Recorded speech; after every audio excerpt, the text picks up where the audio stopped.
Kompas TV, kali ini saya akan membawakan salah satu program di bulan Ramadan dengan tema hal-hal yang membatalkan di bulan puasa. Hal-hal yang membatalkan puasa di bulan Ramadan. Oke, selanjutnya saya ingin perkenalan dulu. Nama saya Robiatunul, biasa dipanggil Obi. Kali ini kita kedatangan tamu, yaitu Abang Rudini yang dikenal sebagai Dai Pramuka. Silakan. Ya, Assalamualaikum warahmatullahi wabarakatuh. Saya Rudini Dai Pramuka, asal dari Banten, lahir di Lampung, dan sekarang menjadi warga Kalimantan Timur Samarinda. Oh, gitu. Oke, agar memudahkan kita ngobrolnya, kita lepas aja maskernya.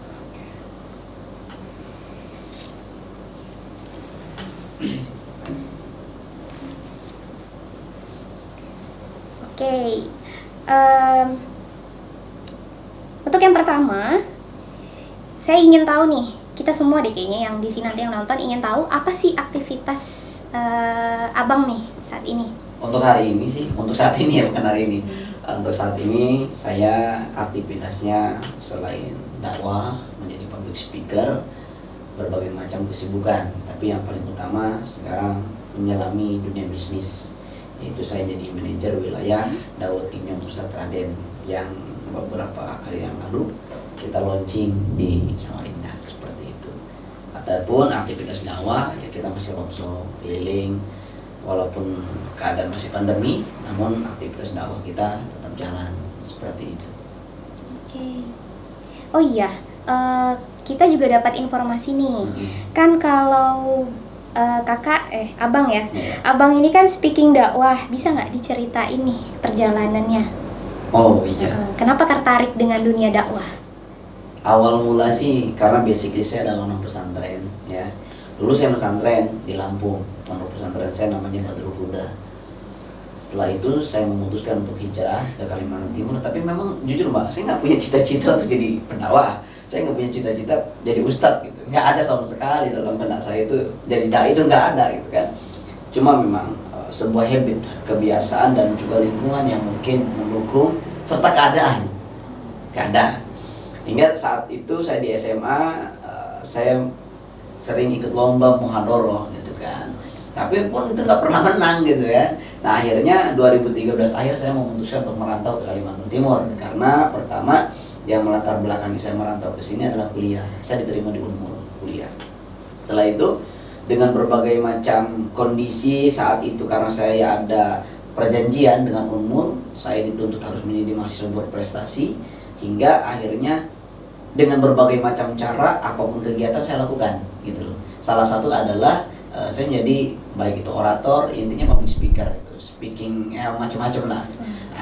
Baca puisi, pidato, sampai dengan lomba-lomba tausiah.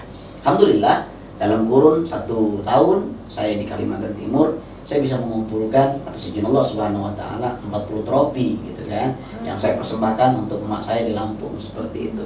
Nah, tapi itu belum terjun di masyarakat, masih lomba gitu kan. Nah, setelah itu perjalanan dakwah itu saya 2015 mengklaim diri saya sebagai dai pramuka. Karena saya memang cinta, saya pikir saya harus punya ikon gitu kan, yang memang orang itu ketika tahu dai pramuka adalah saya, karena saya cuma satu-satunya di Indonesia gitu kan. Oke, setelah itu 2015 tanggal 10 November Hari Pahlawan itu saya diundang di salah satu majelis masjid ya, saya tidak menyebutkan masjidnya.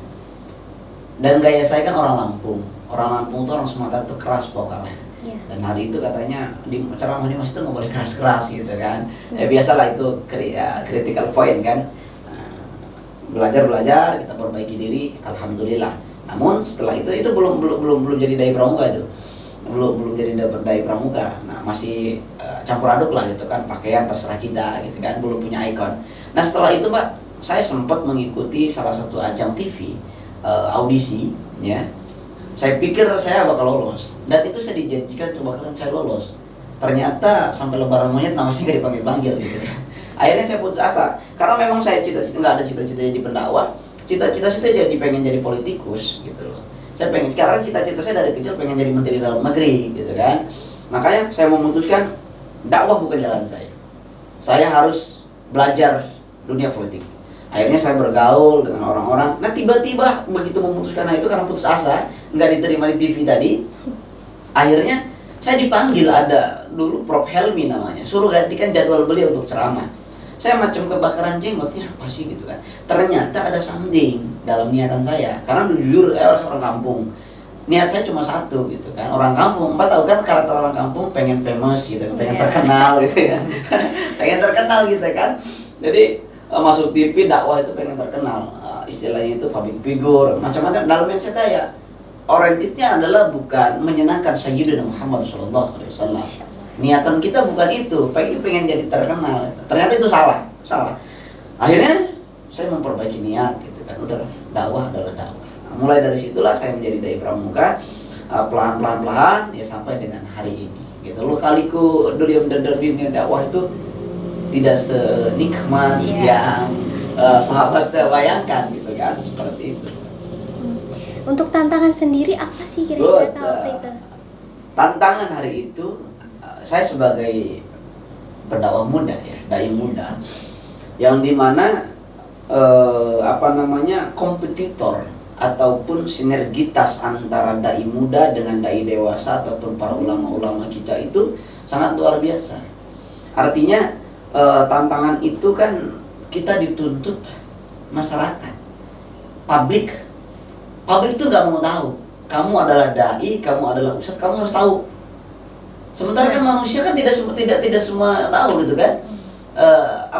Makanya sebenarnya Al-Quran sendiri mengatakan bahwa fas'alu ala dzikri in kuntum la ta'lamun. Tanyalah kepada yang tahu kalau kamu nggak tahu gitu kan. Artinya di sini ada segmentase bahwa kalau kamu nggak tahu ya masa iya sih kamu mau nanya obat, kamu tanya ke tukang bengkel yang ada mabok orang keracunan gitu kan. Nah, oleh karena itu saya memikirkan hal itu, tapi itu menjadi tarbiyah binafsi, tarbiyah buat saya sendiri. Saya harus banyak literasi, harus belajar, itu tantangannya. Sehingga dakwah yang kita kemas itu packagingnya harus sampai gitu loh. Bukan hanya sampai tapi diaplikatifkan. Itu luar biasa. Luar biasanya kenapa? Karena saya alhamdulillah orang yang untuk saat ini dan waktu dulu gitu kan diterima dalam semua kalangan, baik itu anak-anak, milenial, anak muda, remaja sampai dengan orang tua, seperti itu. Itu barusan tantangan dari segi audiens gitu kan. Belum lagi dalam media medan dakwah gitu kan. Karena di kota ini saya berpikir luar biasa gitu kan. Orang-orang sibuk memikirkan jadwal, kalau saya enggak. Saya nggak memikirkan jadwal saya. Karena ketika di dalam sebuah kota itu sempit dalam panggung dakwah, ya kenapa kita tidak membuka cakrawala kita untuk ke desa-desa? Lapangan dakwah kita masih luas. Cuma penyakitnya cuma satu. Apa itu? Adalah mohon maaf, saya nggak menafikan diri, tapi money oriented, bahwa dakwah menjadikan sebuah profesi. Gitu. Nah itu yang menjadi saya itu sadar itu. Wallahi, saya sadar itu ketika saya dipertemukan dengan murabi saya, dengan guru saya, akan marwah dakwah. Jadi sampai sekarang masih belajar?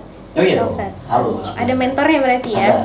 Karena beliau yang memperkenalkan saya tentang marwah dakwah, bahwa dakwah itu ente sekarang kalau ente udah mendapatkan salary dari siapapun itu gitu kan, dan kamu misalkan berbudget, bertarif, maka kamu apalagi yang harus kamu banggakan dari Rasulullah SAW. Masya Allah.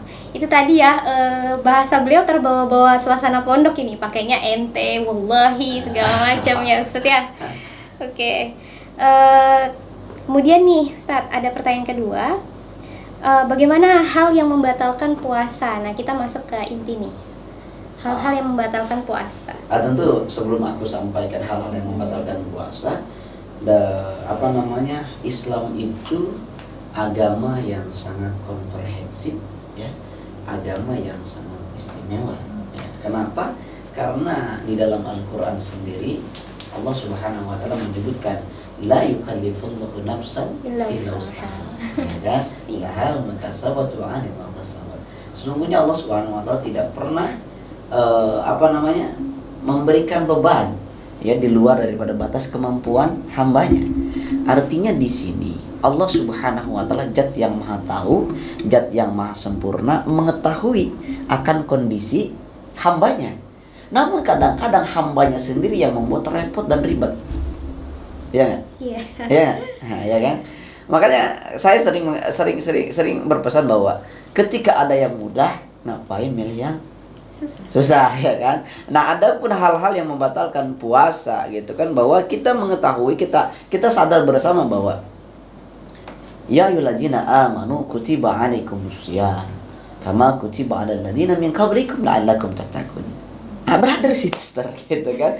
Ini unik gitu loh. Sebenarnya kalau kita berbicara puasa, bahkan ada hal-hal ketika kita sudah diperintahkan oleh Allah Subhanahu wa taala, bahkan nih puasa bukan hanya diperintahkan kepada kita, melainkan umat-umat terdahulu pun diperintahkan untuk berpuasa. Manfaat puasa itu banyak. Namun kan segmentasinya bukan manfaat puasa yang kita bahas. Ini hal-hal yang membatalkan puasa. Nah, ada pun hal-hal yang membatalkan puasa, ya, di antaranya adalah memasukkan sesuatu kepada 5 lubang. Paham maksudnya? Mulut, hidung. Terus? Apa lagi? Memuatkan rasa setahu saya. Apa lagi? Dalam mazhab Syafi'i, ya, di antaranya memasukkan sesuatu itu ke dalam 5 lubang. Lubang kita ada berapa? Telinga, hidung, terus mulut, terus apa lagi? Ya. Oke, ada mulut, kemudian ada hidung, ada telinga, dan juga tempat buang air kecil ataupun air besar. Nah, ketika hal itu kita masukkan, maka itu bisa jadi membatalkan puasa. Tapi jangan dulu ditelan mentah-mentah dulu, ya. Apa yang disebut dengan membatalkan puasa? Contoh misalkan, nih, di mulut kita nih, menelan, yang penting memasukkan nggak batal. Yang membatalkan adalah nelan. Yang bayar. Ingat lo ya, masukin nggak batal. Yang batal adalah nelan. Paham maksudnya? Nelan berarti kan sama aja dengan makan. Ya kan, nelan ya, berarti nelan. Ya. Contoh misalkan begini, apakah kumur-kumur dengan Sprite itu batal? Setahu saya kan Sprite itu berasa. Kalau berasa itu kayaknya nggak boleh deh. Bukannya hukumnya makruh ya? Makruh berarti tidak boleh. Tidak batal. Tidak batal. Tapi tidak membatalkan. Oh, jadi makruh. Iya, jadi kumur-kumur dengan Sprite, misalkan ya, tapi kan buat apa juga kita kumur-kumur dengan Sprite, ya kan? Misalkan es krim jatuh, sayang banget dimasukin, coba-coba gitu kan, begini tanpa ditelan, dia tidak batal, dia tidak membatalkan puasa. Yang membatalkan puasa ketika itu ditelan. Yang ngapain juga nggak ada kerjaan. Iya, kalau misalkan kalau beda dengan wudu itu perintah, yaitu sunnah. Kumur-kumur dengan air putih itu nggak batal, karena sunnah, ya kan? Dan apabila begitu kita kumur-kumur, tiba-tiba ada petir, ceker gitu kan, tertelan, itu nggak batal, karena itu sebuah perintah, ya kan? Tapi kalau kita, karena perintah nih ya, nggak batal. Tapi tiba-tiba, misalkan Mbak Obi iseng-iseng, bilang, Bang Rudi ini dari pramuka kumur-kumur dengan Sprite nggak batal. Aku coba-coba lah, gini, tiba-tiba nginjek kucing gitu kan, ngejerit kucing tuh, kaget tertelan, batal tuh puasa. Karena itu bukan perintah. Ngumurnya aja makruh. Seperti itu. Paham sampai sini? Paham sampai sini? Oke, ya. Jadi kumur-kumur itu nggak batal, ya. Selagi dia itu nggak ditelan. Ustadz, bagaimana dengan ludah? Batal ludah. Bisa membatalkan puasa. Tapi dengan catatan ludah itu udah dikeluarkan, dikumpulkan di dalam gelas, disimpan dalam kulkas, lalu diminum lagi. Itu batal. Ya? Oh iya. Paham? Tapi selagi dia itu ludahnya tidak bercampur, masih natural seperti ini. Saya ludah nih. Nggak batal. Tapi kalau ludah kita itu udah bercampur dengan permen, dengan es krim, itu batal. Ya? Seperti itu. Apalagi kalau ludah itu sudah keluar, kita jilat, itu batal. Oh, itu kenapa kita kalau sebelum imsak itu kita disuruh sikat gigi itu ya? Betul. Ya, gue sikat gigi juga nggak membatalkan puasa. Cuman makruh. Ya. Apa kalau makruh itu maksudnya Ustadz? Kalau apa? Makruh itu sesuatu ya. Anggap gini, dari 100 poin kita puasa nih satu hari full. Ketika kita dapetin hukumnya makruh, apa itu jadi setengahnya? Oh, atau tidak. Tidak, kadar pahala itu tidak seperti kita presentasi kepada dosen, enggak gitu loh. Enggak seperti itu. Artinya makruh itu sesuatu yang apabila kita hindarkan itu lebih baik gitu loh dibandingkan kita laksanakan, tapi tidak mengurangi esensi yang ada. Seperti itu yang pertama, hal-hal yang membatalkan puasa. Yang kedua, memasukkan sesuatu ke dalam, ya tadi mulut ya, sekarang hidung. Ya, hidung itu ukurannya misalkan sampai dengan kalau kita nyedot air itu sampai panas itu batal. Ya, tapi kalau kita orang-orang yang hobinya ngupil itu nggak batal. Dulu saya masih kecil inget banget begitu kita ngupil, ayo lu batal lu gitu. Gitu. Itu nggak batal. Sama dengan telinga. Ukuran jemari kita masih masuk dalam telinga itu nggak batal. Tapi ketika pakai korekan kuping sampai masuk tembus ke dalamnya itu batal. Lalu bagaimana? Ini mohon maaf dengan kemaluan kita. Ya. Nah, kalau laki-laki apabila dia habis membuang air kencing ataupun air kecil, lalu si kemaluannya itu dia masukkan air, itu batal. Jangan dibayangin, pokoknya dimasukin air itu batal. Iya. Nah, itu begitu juga dengan perempuan. Nah, kalau perempuan makanya ketika mohon maaf membersihkan setelah kencing ataupun buang air, itu nggak boleh, dia harus pakai badan jemari. Tapi ketika ini salah satu jari itu dimasukkan ataupun dibengkokkan sehingga masuk ke dalam kemaluan itu batal puasa. Begitu juga dengan anggota kemaluan kita yang dibuang air besar. Itu yang rata-rata kita nih yang masih muda tuh banyak yang belum tahu hal itu. Iya, makanya kita harus kasih tahu. Terus, oh iya nih Ustaz, mengenai kita kan tahu ya kayak kenakalan remaja sekarang gitu kan. Ada yang namanya kalau kita kenal di sini bacanya ikhtilat dan segala macam. Kira-kira menurut Ustadz pandangan untuk kenakalan remaja saat ini dari segi puasanya itu gimana? Oke. Puasa itu artinya menahan. Ya.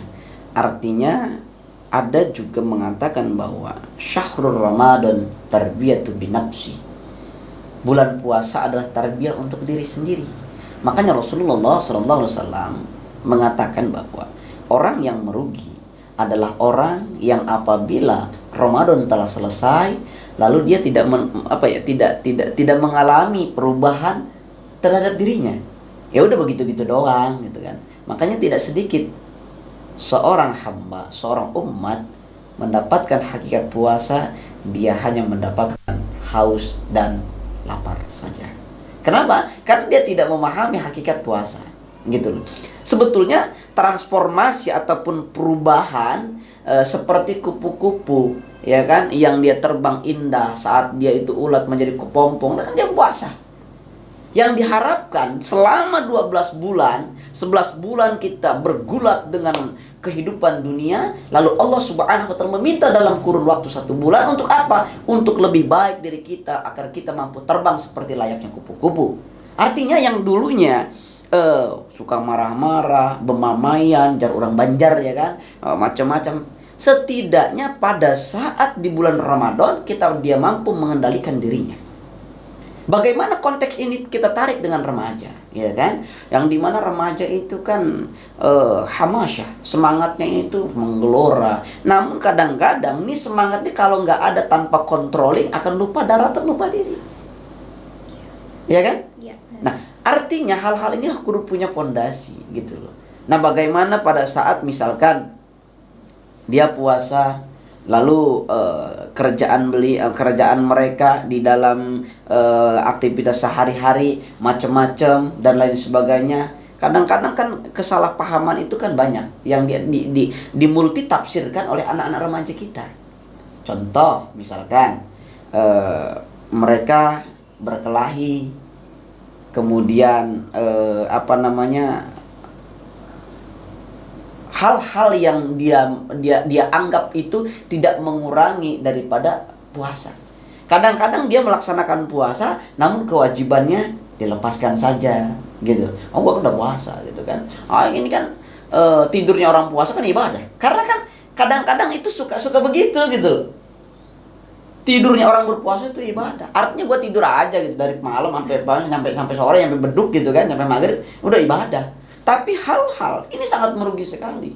Memang Allah Subhanahu wa taala pasti memberikan pahala seperti apa yang telah disampaikan di dalam Al-Qur'an surah An-Nahl. Ya kan? Di akhir ayat itu maka nu ya'malun. Bahwa Allah Subhanahu wa taala tidak melihat daripada apa yang telah mereka kerjakan. Man amila shalihan min dzakrin aw unsa wa huwa mu'minun fala yuhyihi hayatan thayyibah wa lanajziyanahum ajrahum bi ahsani ma kanu ya'malun. Bahwa untuk mendapatkan amalia hayatan thayyibah itu kehidupan yang baik itu bukan hanya laki-laki saja, tapi perempuan juga boleh berbuat baik gitu. Dan Allah akan melihat dari apa yang telah mereka kerjakan. Seperti itu, Mbak. Terus Ustadz, kan kita nih kalau bercanda sama temen, nanti mohon maaf ya kalau ngucapin kata-kata hewan, terus juga ya hal-hal yang seperti itulah Ustadz, itu hukumnya gimana? Ya itu tidak membatalkan puasa. Tidak Ustadz. Tadi kan ya, saya sampaikan, sebetulnya itu ada 9 sih hal yang membatalkan puasa. Cuma ada beberapa hal saja yang saya sampaikan. Jadi di antara itu yang pertama tadi memasukkan sesuatu ya kan ke dalam 5 lubang tadi ya, kalau di mulut ditelan seperti itu. Yang kedua itu muntah dengan sengaja. Jadi kalau misalkan Mbak naik angkot muntah itu nggak batal. Mabuk gitu. Mabuk tuh nggak batal. Tapi kalau Mbak udah tahu nih ada bangkit tikus ya kan, udah kecium bau nih, disusurin di mana muntah itu batal. Itu sengaja ya kan? Sengaja. Ya, itu muntah dengan sengaja. Kemudian orang gila, orang haid gitu kan, kemudian bersenggama gitu kan, artinya bersetubuh, itu batal. Seperti itu, batal ya. Nah, bagaimana dengan orang-orang kayak misalkan nih ngomong kebun binatang misalkan kan, ayo lu batul, ini kan lu puasa gitu, lu kan puasa, lu batal lu puasa, itu enggak gitu loh. Cuma kenapa itu tadi saya bilang ada transformasi, perubahan dalam diri kita yang tadinya boleh kebiasaan itu sebenarnya simpelnya gini, puasa itu sedang membangun habit, puasa itu sedang membangun kebiasaan. Yang tadinya boleh jadi ceplos-ceplos gitu kan, macam-macam lah gitu kan, ngomong kebun binatang, dia sadar, ih gue lagi puasa nih gitu kan, gue kan lagi puasa, jangan sampai seperti pohon yang dibakar oleh api gitu kan, gue nggak dapat apa-apa gitu kan, hanya dapat lapar dan mau Mbak gitu kan, puasa seharian cuma dapat lapar sama dahaga doang, kan nggak mau kita. Nah artinya hal-hal yang menggerogoti pahala puasa kita itu harus kita hindari. Salah satu diantaranya adalah ngomong-ngomong yang tidak berguna. Ya daripada ngomong tidak berguna lebih baik Allahu Akbar, Subhanallah, Alhamdulillah, Sallallahu ala Muhammad, Inna fatahna laka fatham mubina. Kan asik. Justru jadi tabungan ya, jadi tabungan. Karena di bulan Ramadan itu kenapa saya katakan bahwa adalah membangun habit kebiasaan, karena apa ya? Kalau di bulan-bulan biasa, di bulan Ramadan itu kan membaca Al-Quran ya 1 pahalanya. Tapi kalau bulan puasa 1 huruf 10 digantinya Allah. Alif, lam, mim itu kan. Alif itu 10, lam itu 10, mim itu 10. Berarti udah berapa? 3 huruf udah dapat 30 pahalanya. It's amazing. Allah Subhanahu wa taala luar biasa. Iya. Iya, begitu. Sudah berapa menit? Oke.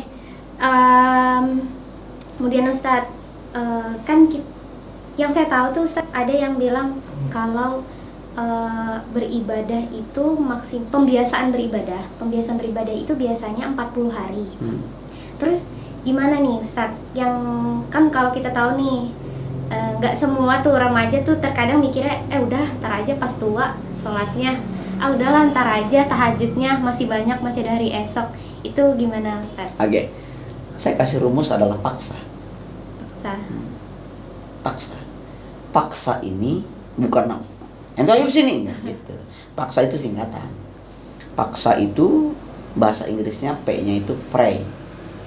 Artinya doa. Ya. Kita memohon kepada Allah Subhanahu wa taala ketika kita diberikan satu kesempatan untuk kembali kepada Allah Subhanahu wa taala walaupun 1 hari. Kadang jangan sampai kita menyia-nyiakan masa muda. Makanya Rasulullah SAW mengatakan, ya manfaatkanlah masa mudamu sebelum datang masa tuamu. Artinya kalau udah tua kita belum mendapatkan jaminan. Masa tua itu kan sesuatu yang masih abstrak ya kan, yang belum pasti kita nyampe atau enggak ke sana gitu kan. Artinya ketika ini masa muda kita memahami bahwa masa muda kita persembahkan untuk Allah, untuk Rasulullah SAW, untuk agamanya Allah Subhanahu wa taala, untuk memaksimalkan masa muda sebelum datang masa tua kita. Artinya dengan kita membiasakan hal ini kita harus menyadari paksa. kita berdoa kepada Allah Subhanahu wa taala. Sekali waktu kita diberi kesempatan untuk sholat malam, maka kita banyak-banyak berdoa. Karena keimanan manusia itu bukan seperti malaikat, bukan juga seperti setan. Tapi manusia itu yajid wala yankus, kadang naik, kadang turun. Nah, pada saat proses itu naik, silahkan sebanyak-banyaknya itu doa kepada Allah Subhanahu wa taala. Ya Allah, ya Allah, ya Rabb, ya Rabb, ya Rabb, ya Rabb, ya Rabb. Minta kepada Allah Subhanahu wa taala. Ud'uni astajib lakum. Mintalah kata Allah kepadaku, aku akan berikan kepadamu. Dan sebenarnya nggak nyampe 40 hari sih, Mbak. Untuk membangun habit kebiasaan itu nggak mesti harus 40 hari. 7 hari kalau Mbak istiqomah. Mohon maaf. Ini yang sederhana, bukan hanya yang 7 yang 5 waktu ya. Misalkan baca sholawat aja. Sallallahu ala Muhammad. Satu minggu kita membaca sholawat jangan putus. Itu pasca 1 minggu ketika kita latah, refleks mulut kita yang keluar adalah sholawat. Begitu kita tersandung kaki kita, bukan lagi kebun binatang yang keluar, tapi sallallahu ala Muhammad. Itu baru sholawat. Bagaimana dengan sholat 5 waktu kalau kita selama 1 minggu membiasakan itu? 1 hari 1 malam itu 17 rakaat, ya kan, 5 waktu. Berarti rutinitas kita selama 7 hari kita full time. Begitu masuk ke dalam minggu yang kedua, apa yang terjadi? Kita lepaskan, kita nggak sholat, ada sesuatu yang hilang. Benar Ustaz, saya merasakan itu. Nah, ya kan? Seperti Iya, itu.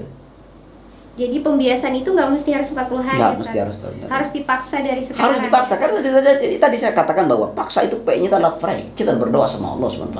Ya Allah, saya ini nggak, orang kita itu hakikatnya nggak bisa ngapa-ngapain kok. Jangan aja kita mau jalan, mau sholat juga nggak bisa apa-apa kok. Kalau Allah nggak ngizinin, makanya kita doa, ya Allah, saya tidak bisa melaksanakan ini semua. La haula wala quwata illa billahil aliyyil azim. Semua atas kehendak-Mu ya Rabb. Bantu saya untuk ibadah kepada-Mu ya Rabb. Setelah itu apa? Paksa, ya kan? A-nya itu apa? A itu apa? Attitude. Attitude itu adalah akhlak. Bagaimana orang-orang yang menjalankan perubahan-perubahan itu, dia akan mengelaborasi dengan kebiasaan-kebiasaan akhlakul karimah yang baik. Ya kan? K-nya itu apa? Knowledge. Ya, K-nya itu knowledge, pengetahuan, ilmu pengetahuan. Bagaimana dia mengetahui akan pentingnya puasa. Bagaimana dia akan mengetahui pentingnya sholat. Bagaimana dia akan mengetahui pentingnya namanya zakat, sedekah. Tanpa dia memiliki pengetahuan yang jelas, pengetahuan yang selalu bertambah. Mbak tahu, misalkan begini, penting nih sholawat. Bagi sebagian orang nggak penting. Kenapa? Karena dia tidak mengetahui akan manfaat itu sendiri. Ya kan? Ya, benar. Sesuatu yang kita anggap penting karena kita memahami di dalamnya itu manfaatnya besar. Ada value di dalamnya. Ada nilai. Ya begitu juga dengan kalau kita sudah mengerti pengetahuan, oh ternyata sholat ini sebenarnya bukan untuk Allah. Sholat ini bukan untuk Rasulullah. Tapi hakikat sholat adalah untuk diri kita. Puasa ini ternyata bukan untuk Allah. Ya kan?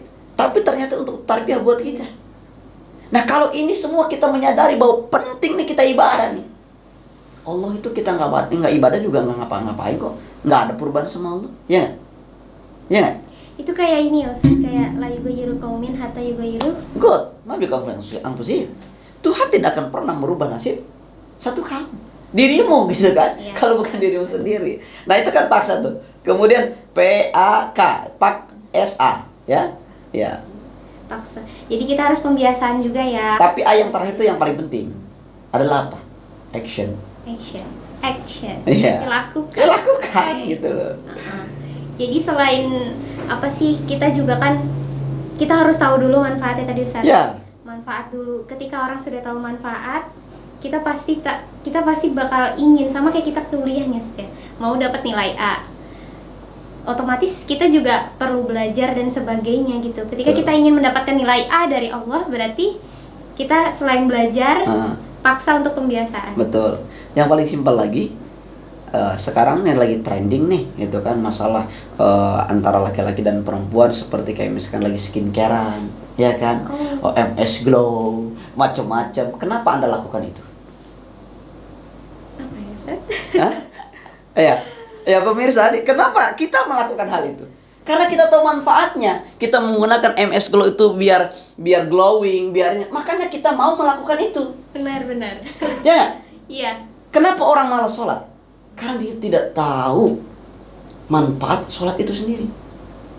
Kadang-kadang kita selalu menyadarkan kepada Allah Subhanahu Wa Taala, lu nggak sholat, wah belum dapat hidayah bro, ya nggak? Kadang-kadang suka begitu gitu kan, nyadarin Allah, gimana kena nggak puasa? Hidayahnya belum turun. Hidayah itu dijemput. Allah Subhanahu Wa Taala tidak akan memberikan hal itu kalau kita tidak melakukan on the track untuk menjemput hidayah itu sendiri. Ya? Benar. Kenapa coba? Coba nih. Subuh, zuhur, apa lagi? Asar, maghrib, isya. Subuh ke zuhur. Waktunya, limit waktunya kira-kira jauh nggak?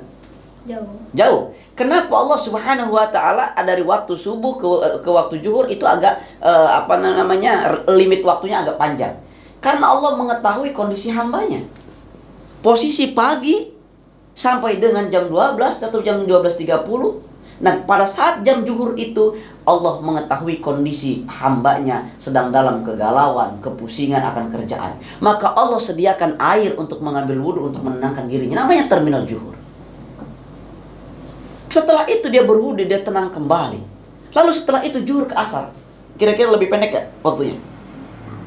Zuhur ke asar, panjang juga. Lebih pendek. Tapi lebih pendek. Kenapa? Karena Allah mengetahui kebisingan, kepanasan, kondisi yang ada di dalam zuhur ke asar. Pusingnya itu, tingkat stresnya itu tinggi. Tingkat stresnya itu tinggi. Maka Allah pertemukan lagi dengan terminal asar. Lalu dia bersandarkan diri, dia ngambil wudhu. Kalau kita lagi gersang, lagi panas gitu kan wajah, kalau kita disiram air kan enak kan? Lalu asar ke maghrib. Kenapa? Waktunya itu sangat pendek. Lelah manusia itu udah bekerja, nyari nafkah, ngidupin anak istri. Allah tahu gitu loh. Ente itu lelah. Nah karena ente lelah, ini terminal buat ente istirahat. Di maghrib ambil wudhu lagi. Setelah itu apa? Maghrib ke isya. Begitu maghrib ke isya itu kan waktunya pendek juga. Karena apa? Segeralah istirahat. Begitu isya ke subuh, panjang gak waktunya? Panjang bet, ya kan? Panjang banget. Ya, tapi jangan khawatir. Di tengah kepanjangan dari isya sampai subuh, Allah tersediakan terminal yang di tengah-tengah perjalanan itu yang disebut dengan terminal tahajud. Mampirlah ke situ. Niscaya keberkahan, keberlimbangan dan juga ketenangan akan engkau dapatkan. Allahu Akbar. Begitu, Mbak. Ya. Jadi Ustadz, ini ada saya kumpulin pertanyaan-pertanyaan dari teman-teman, juga teman saya sendiri juga ada yang tanya. Oh ya, yang pertama itu Ustadz, penggunaan vaksin untuk tes rapid. Nah itu kan Ustadz yang ada hasil tes swab dan sebagainya itu apakah membatalkan puasa? Baik, terima kasih. Ini penting memang. Vaksin pertama tidak membatalkan puasa. Ya, bagaimana dengan swab? Karena tadi sepakat kita telah memasukkan, telah memasukkan kepada lubang hidung sampai sakit. Karena saya sendiri udah swab beberapa kali gitu kan. Nah itu tidak membatalkan. Karena ada rukhsah, ada keringanan. Dalam arti keringanan itu karena itu lebih banyak manfaatnya dibandingkan mudaratnya. Artinya sesuatu yang memang kita butuhkan, itu tidak membatalkan puasa.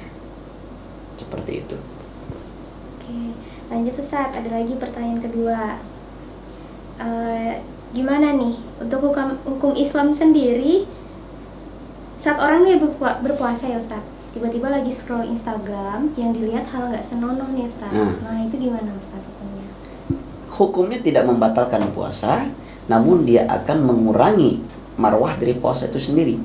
Khawatir jangan hanya gambar yang bisa berjalan, ya. Karena memang di dalam hal-hal yang membatalkan puasa itu, mohon maaf ya, keluar istilahnya sesuatu keluar bahasa halusnya apa ya? Aku takut salah ngomong gitu kan, mengeluarkan mani dengan sengaja gitu kan. Khawatir jangan aja Instagram yang berbentuknya manusia, ya.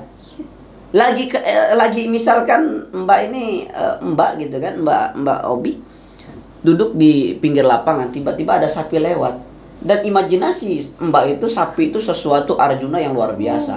Mbak sampai ngiler kemana-mana gitu kan, dan lain sebagainya, sehingga basahnya di mana-mana. Itu batal. Sapi loh itu. Itu berarti kita membayangkan gitu ya? Ya. Membayangkan. Karena itu akan mengundang syahwat kita, sehingga misalkan apalagi kita tarik nih dalam Instagram, scroll gitu kan, ada sesuatu hal yang tidak senonoh. mantap juga nih. Setelah masuk ke alam bawah sadar kita yang mendorong diri kita melakukan sesuatu yang mengundang ke batal puasa kita. Contoh, orang kalau udah mohon maaf syahwatnya naik gitu kan, apa aja dilakukan. Langsung macam-macam nih. Mata ngelihat ke sini, kalau tangannya kreatif, repot. Itu yang membatalkan puasa. Makanya hal-hal yang seperti itu lebih baik dihindari. Gitu. Terus gimana Ustadz kalau misalnya nih kan tetangga lagi masak rendang, terus keciuman nih sampai rumah, terus ngiler ceritanya nyium, wah seandainya saya makan ini gitu hari ini jam segini, sampai kayak ngerasa ngebayangin gitu loh Ustadz, ngebayangin lagi makan rendang karena keciuman tadi. Itu gimana Ustadz? Kalau itu tidak membatalkan puasa, tidak membatalkan puasa. Oh gitu. Tadi kesepakatnya apa? Mengeluarkan tadi. Gimana? Masuk ke dalam mulut dia batal apabila ditelan. Ya, berarti membayangkan saja dia apa Mas? yang disebut dengan membayangkan lalu dia membatalkan puasa itu yang tadi, yang misalkan kaitannya dengan hawa nafsu, dengan syahwat kita gitu kan, sehingga itu yang mengakibatkan keluarnya air mani dan sebagainya itu batal. Oh berarti kalau ada iklan-iklan sirup-sirup gitu? Oh nggak apa-apa. Nggak apa-apa ya Ustaz. Yang pasti ada apa-apa itu setelah itu langsung lari ke kulkas diminum itu ada apa-apa. Tapi yang nayangin iklannya jadi berdosa nggak Ustaz? Ya enggak. Orang jadi pengen makan? Enggak. Oh enggak. Oke. Makanya penting sebelum kita melaksanakan ibadah puasa itu kan syarat sah pertamanya itu adalah apa? Niat. Good. Berarti kalau nggak baca niat gimana Ustaz? Ya enggak sah. Nggak sah. Berarti kalau setelah imsak, sebelum imsak atau sebelum boleh. Imsak? Misalkan makanya kalau kita kan di dalam sebagian besar kebiasaan kita kan habis sholat tarawih itu kebaca ya kan nautu saum gitu kan, niat puasa tuh bareng-bareng tuh kan. Niat itu bukan nawaitu sauma ghadin an adai fardhi syahri ramadan haji dan seterusnya. Bukan itu. Itu lafaz niat. Tapi niat itu adalah iktikad di dalam qalbi kita, dalam hati kita bahwa esok kita akan melaksanakan puasa.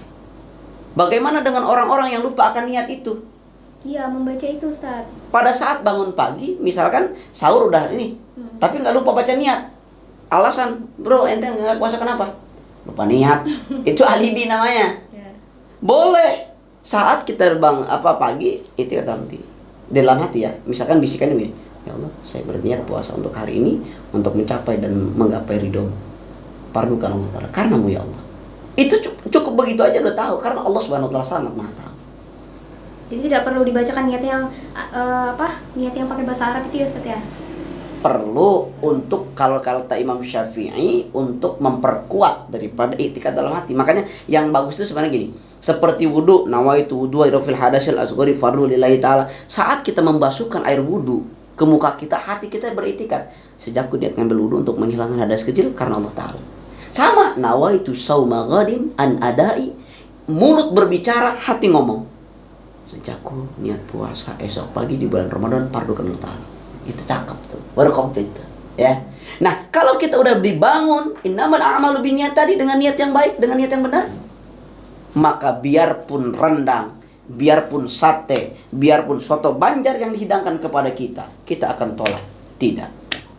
Oke. Terus Ustaz, jadi gimana bacanya itu biar kita nggak kelupa nih bacanya setelah habis kita sahur atau pas dengar azan subuh, setelah azan subuh? Ya bagusnya pas sudah sahur. Jadi pada sahur kan Allahumma barik lana, sebelum Allahumma barik lana niatin lana na'udzu sama guna di farusy Ramadan haji sanatina Allahumma barik lana bima razaqtana mungkin aja baru makan. Oke. Karena kita sudah menurut saya cukup, tapi pasti banyak pertanyaan dari teman-teman. Nanti bisa ditulis di kolom komentar, nanti diterusin ke Ustadz ya. Pasti banyak sekali kita punya masalah-masalah sendiri lah tentang puasa itu. Oke, untuk closing statement dari saya, puasa itu membangun kebiasaan baik. Jadi ketika kita sudah berpuasa, itu adalah suatu proses di mana kita diberi kesempatan dari Allah untuk membuat diri kita lebih baik lagi, membuat diri kita untuk lebih dekat lagi. Terus juga untuk pembiasaan kita beribadah, itu adalah dipaksa ya Ustaz. Dipaksa bahwa tadi yang sempat saya sampaikan tadi, la yughayyiru qaumin hatta yughayyiru bi anfusihim, bahwa tidak akan Allah tuh tidak akan merubah suatu kaum tanpa dirinya sendiri yang merubah. Jadi pembiasaan itu dimulai dari diri kita sendiri. Sama halnya nih kalau kita meniatkan sesuatu, kita mau diet, kita mau apa, itu pasti kita ada pembiasaan dulu nih, kita atur makan kita, segala macam, kita harus olahraga jam segini gitu kan. Itu sama dengan kita mau beribadah untuk pembiasaan. Ya, mungkin itu. Dari Ustadz, bagaimana? Ya, saya memandang bahwa bulan Ramadan adalah bulan yang Allah Subhanahu wa taala sediakan buat umat Nabi Muhammad SAW. Maka bersyukurlah orang-orang yang dipertemukan dengan bulan Ramadan. Saya katakan bahwa sebelum datang bulan Ramadan ada namanya song-song Ramadan. Dalam menyambut Ramadan saja, ketika hati kita bahagia, dari orang Banjar itu himung, senang dengan hadirnya bulan Ramadan, maka Allah Subhanahu wa taala memberikan jaminan. Jaminannya apa? Jasadnya akan diharamkan disentuh oleh api neraka. Baru senang, bro. Baru senang, baru bahagia. Udah dapat jaminan jasad kita diharamkan disentuh oleh api neraka. Bagaimana kalau kita ini sampai melaksanakan puasa? Berarti jauh 10 kali lipat daripada senang ini. Ya kan? Artinya ketika kita ini diberikan kesempatan oleh Allah Subhanahu wa taala untuk menjalankan ibadah bulan puasa, kesempatan ini jangan pernah disia-siakan. Karena Allah persembahkan bulan Ramadan hanya kepada orang-orang yang dikehendakinya. Maaf lahir batin, banyak saudara-saudara kita yang boleh jadi mereka ingin berpuasa di bulan Ramadan ini. Namun, satu dan lain hal, misalkan ada yang udah kembali kepada Allah, dia meninggal dunia, lalu dia tidak melaksanakan bulan puasa. Lalu misalkan dia ada jasadnya, ada ruhnya di sini, tapi dia tidak bisa melaksanakan puasa. Kenapa? Karena dia sakit dan sebagainya. Lah kita bro, yang udah di kesempatan namanya Allah Subhanahu wa taala, masa ya kita mau lewatkan begitu-begitu aja? Sayang banget, pasti kita rugi. Jangan kita biarkan tergolong orang-orang yang merugi. Kenapa? Karena hakikat kerugian itu pasti terjadi untuk diri kita. Daripada kita merugi, kalau saya pertanyakan, Mbak mau jadi orang merugi? Tidak mau. Mbak mau masuk neraka? Tidak. Mbak mau susah? Tidak. Mbak mau sedih? Tidak. Kalau manusia dikasih pilihan begitu, pasti jawabannya enggak. Ya kan? Saya masuk surga, saya mau kaya, saya mau bahagia, saya mau masuk saya nggak mau sedih. Pasti maunya yang enak-enak. Nah, karena choice kita, pilihan kita sesuatu yang enak, ikuti undang-undangnya Allah Subhanahu wa taala. Lewat siapa? Kalau saya mengimajinasikan itu, Allah itu adalah owner kehidupan, sementara Rasulullah SAW adalah direktur kehidupan. Maka ketika untuk menggapai namanya cintanya Allah, ketuklah dengan ayat-ayatnya Allah. Salah satunya adalah inna fatahna laka fatham mubina, Al-Quran, ayat-ayat Allah Subhanahu wa taala. Bagaimana caranya mengetuk pintunya daripada direkturnya Allah Subhanahu wa taala? Banyak-banyak baca sholawat. Agar apa? Rasulullah adalah kekasih Allah. Yang namanya kekasih, minta apa aja pasti dikasih. Namanya kekasih, ya kan? Iya. Lah kalau kita udah dekat sama Rasulullah, kita minta apa aja, insya Allah dikasih. Kenapa? Karena Rasulullah adalah kekasihnya Allah Subhanahu wa taala. Bilang Rasulullah, ini orang ini umatku ya Allah. Dia sering banget nih menyanjung-nyanjung aku. Dia mau minta mobil nih, kecil banget. Lebih mahalan sholawat saya daripada mobil. Dikasih sama Allah. Kenapa? Karena kekasih. Ya, artinya bulan puasa ini adalah bulan yang dimana kita dianjurkan untuk memperbaiki diri kita. Tarbiyatu binafsi, pendidikan bulan syahrut tarbiyah, bulan pendidikan. Nah, pada saat kita running menjalankan puasa, dan setelah selesai puasa kita menjadi pribadi-pribadi yang bagaikan bayi yang barusan dilahirkan.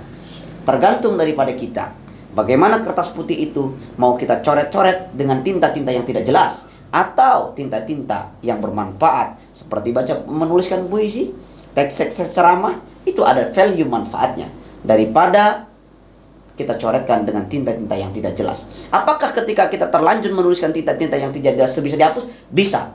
Beli, datang ke fotokopi, beli tip ek, dihapus tuh tinta itu.